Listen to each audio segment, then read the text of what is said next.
භාග්‍යවත් බුදුරජාණන් වහන්සේ දවසක් මෙසේ වදාළා.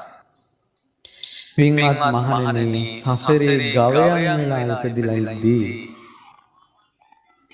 බෙල්ල කපනකොට ගලා ගිය ලේ දහර සසර මහා සාගරයේ ජලයට වැඩි. සතර මොහොතේ වතුර දැකලා නැද්ද? මොහොතේ වතුර කන්දරාව කොතෙක්ද? මේට අවුරුදු 2600කට කලින් භාග්‍යවතුන් වහන්සේ වදාළා. තම තමන් වෙන මේ ධර්මයේ ඔබට කැඩපතක් කරගෙන ඔබ ඉස්සරහින් තියාගෙන ඒකෙන් ඔබව බලන්න. ඔය විදිහට බෙල්ල කැපිලා ගලා ගිය ලේ දහර සතර මහා සාගරයේ ජලයට වැඩි. කොහොම බෙලි කැපිලා කැපෙන්නේ නැතිද අපේ? සසර. ඊළඟ දැන් එකක් තියෙනවා. ඔය චූටි මේ තීරුවකින් වහපෙට්ටිය මේ ගවයන් යවනවා. ඊට විශාල දැඩි තියෙන මැෂින් එකක් කරගෙන මෙයා පන්නගෙන යනවා. අර මැෂින් එකට වැටෙනවා. වැටෙනවා පස්සේ එහා පැත්තේ මස් කෑලි වෙලා එනවා. තප්පරේ දෙකයි. හරි පුදුමයි. ඒ දුක් කන්දරාව. ළමෙක් මේ ළඟදී ගියා ගවයෙක් ටිකක් නිදහස් කරන්න. මෙන්න මේ කොහෙද තැනක් තියෙනවා කියලා. මම දන්නේ. එතන හිටපු පැයට පැය භාගයට 50ක් මරලා තියෙනවා. බෙල්ල කපන දානවා. මේ සසරේ කුකුල් වෙලා ඉපදිලා බෙල්ල කැපිලා එක එක්කෙනාගේ ජීවිතවලදී එක එක්කෙනාගේ සසරේ ජීවිත බෙල්ල කැපිලා ගියේ එකතු කළොත් සතර මහා සාගරයේ ජලයට වැඩි. ඊට පස්සේ ඌර වෙලා ඌරන්ට ගහනවා මූණ කුඩු පටන් ගන්න. දැන් කකුල් වල පණ තියෙනවා. ඒතර මේ ඔක්කොම එල්ලෙනවා ලේ පිරීලා. බෙල්ල කපලා යටි බඩ ඇතුලේ ඉගෙන බොනවා. මනුස්ස ලෝකෙ මිනිස්සු හිම වෙලා නැවත ආයෙත් මේ පහත් ලෝකවලට එන්න හැදුවොත් ওই දුක් වලට අපිට මුහුණ දෙන්න වෙයි. ඒ බලවත් පින් උපද්දවගෙන පළවෙනි දේ ධර්මය අවබෝධ කරගන්න මහන්සි වෙන්න. දෙවෙනි එක ආයෙ මේ ලෝකවලට එන්න උත්සාහ කරන්න. මේ ලෝකවලින් ගැලවිලා යන්න. කෙලවරක් නැහැ. අපි මේ ඔක්කොම අස්තිර දේවල්, අස්වැසි නැති දේවල්, පිහිටන් නැති දේවල්. සල්ලාල වෙලා ඉපදිලා ඒ සල්ලාල ජීවිත අහුවෙලා බෙල්ල කැපිලා ගලා ගිය ලේ දහර සතර මහා සාගරයේ ජලයට වැඩි කියලා බුදුරජාණන් වහන්සේ වදාළා. සසරේ කොච්චර වැරදි කාම සේවනය කරලා තියෙනවද? ඇයි අහුවෙච්ච ඒවා විතර බෙල්ල කැපිච්ච ඒවා ලේ ටික මොහොතේ වතුරට වැඩි නේද? ඒ වුණාට ඒ රාගයේ තවම අඩුවක් නැහැ. ඒ ලාමකාතන් අඩියක් තවම නැහැ. මෙච්චර දේවල් වෙලා. අදට අඩු නොවන ඒ ආසාවන්ගේ ඉදිරියට කඩුවක් වෙන්නේ නැහැ. ධර්ම අවබෝධ කළොත්. මේ තමයි ගෞතම බුදු සසුනේ රාගාදී අකුසල ධර්මයන් මේ පාලනය කරන ධර්මයෙන් කනපා ගන්න ලැබෙන අවසාන අවස්ථාව. ලෝකේ කිසිම තැනක රාගය පාලනය කිරීමක් ගැන කතා කරන්නේ නැහැ. ද්වේෂය පාලනය කිරීමක් ගැන කතා කරන්නේ නැහැ. මෝහය පාලනය කිරීමක් ගැන කතා කරන්නේ නැහැ. ලෝකේ අලුතෙන් නිපදවෙන අලුතෙන් සොයාගන්න යමක් තියෙනවද? ඒ සොයාගන්න සියලු දේවල් රාගය ප්‍රහාණය කිරීම පිණිස නෙවෙයි. ලෝකේ කියන්නේ බලන්න මෙන්න මේකෙන් ආසාව නැති රාගය නැති වෙන මේ දෙයක් හොයාගෙන තියෙනවා කියලා හොයාගන්න සංකල්පයක් කියන්න බලන්න. මෙන්න මේක පාවිච්චි කිරීමෙන් තහල් නැති වෙලා යනවා කියලා ලෝකේ හොයාගන්න දෙයක් කියන්න බලන්න. මෙන්න මේ දේ පාවිච්චි කිරීමෙන් මෝහය නැති වෙලා යනවා කියලා හොයාගන්න දෙයක් කියන්න බලන්න. ඉදිරියට එන්නේ නැහැ.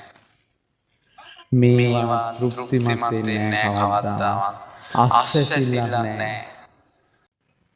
ඒ තරම් දීර්ඝ සංසාරයක් අපි මේ ගත කරන්නේ. ලේසි නෑ. පුදුම දෙයක් මේක. මේකෙන් ගැලවෙනවා කියන්නේ එපමණකින්ම මේ රහතන් වහන්සේලාට පෙරලි වදින්න සුදුසුයි. භාග්‍යවත් බුදුරජාණන් වහන්සේ මේ දේශනා කරපු ස්වාසු දහසක් වූ ධර්මස්කන්ධය බුදුරජාණන් වහන්සේ වදාළා. විශාල ඇටේරියාවන්නකට ගිහිල්ලා ඇටේරියා කොළොනකට අතට යනවා.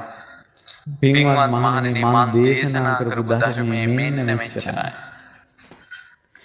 තථාගතයන් වහන්සේ අවබෝධ කරපු ධර්මයේ මේ ඇටේරියාවන්නේ වගේ. නිවන් අවබෝධ කිරීමට සුදුසු අත්‍යවශ්‍යම ඔබට අවශ්‍ය පැහැදිලි බඹසර පිණිස පවතින ධර්මයේ විතරයි මම ඔබට දේශනා කළේ. අනිත් ඒවා අර්ථයක් නැහැ කිව්වා. ඒතර භාග්‍යවතුන් වහන්සේ වදාළ ධර්මයේ මෙච්චරයි නම් උන්වහන්සේගේ අවබෝධයේ මුළු ඇටේරියාව වන්නේ වගේ නම් ඒසා විශාල ප්‍රඥාවකින් හෙබි බුදුරජාණන් වහන්සේ නමකට පැහැදුනොත් කොච්චර පිනක්ද?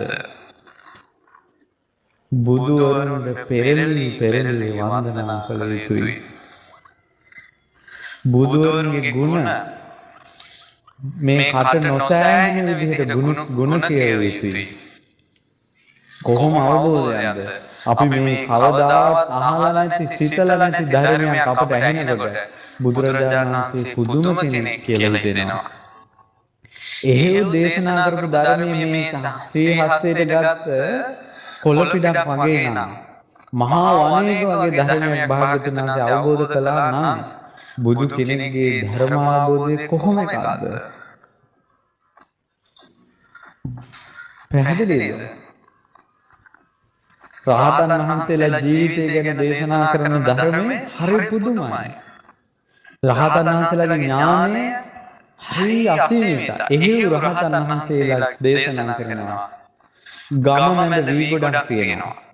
ඒ වී ගොඩෙන් තමන්ගේ භාජන වලට එක්කෙනා වී අරන් එනවා. අරන් කවුරු හරි ඇහුවොත් මේ වී කොහින්ද කියලා එයා දෙන හරි උත්තරේ මොකන්ද? ගම මැද වී ගොඩක් තියෙනවා. ඒකෙන් අපේ භාජනෙට මේ අරන් ආවා කියලා. ඒ වගේ මේ ලෝකේ යම්තා සුභාසිත වචන නැද්ද? ඒ සියල්ල බුදුරජාණන් වහන්සේගේ. අපි මේ බණ ටිකක් කරන් තමයි මේ කතා කරන්නේ කියලා රහතන් වහන්සේලා වදාලා නම් ඒ රහතන් වහන්සේලා ශාස්ත්‍රුන් වහන්සේ ගැන කොච්චර ශ්‍රද්ධාවක් පිහිටියාද? අපි ජීවන මම දිහා බලන්න මම පොදුවේ කතා කරන්නේ. අද අපි පොඩ්ඩක් ධර්මයෙන් කතා කරනකොට අපිට පුදුම විදිහට තේරෙනවානේ කියලා හිතනවා.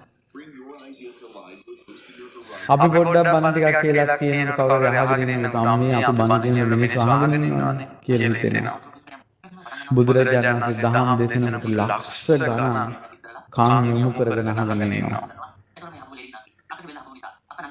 අපි මේ බණ ටිකක් පංච පංස්කන්ධය කියන ගත්තොත් ඔන්න අම්මලා ටික ඈනින් අරලා ඔහොම හේතු වෙනවා කනකට.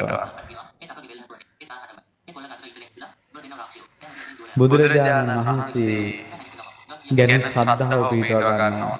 මේ සසරේ සැඟවුණු දේවල් ඉස්මතු කර බුදුරජාණන් වහන්සේ අනුමාන කළා නෙමෙයි කියන්නේ.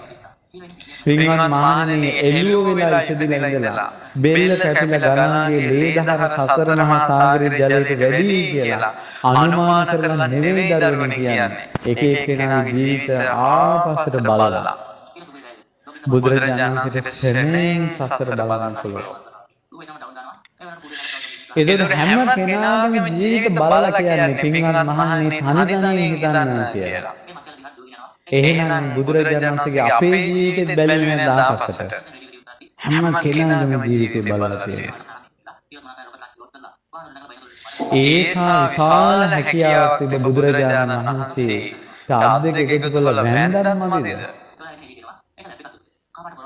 ඒකයි බුදුරජාණන් වහන්සේ වදාළේ තථාගතයන් වහන්සේ ගැන ශ්‍රද්ධාවන්තං ප්‍රේමවන්තං සද්ධා මාත්‍රයක් තිබ්බොත් ප්‍රේම මාත්‍රයක් තිබ්බොත් බුදු කෙනෙක් ගැන සබ්බාතේ සංඝ පරායන ඒ අය සුගතියට යනවා කියනවා.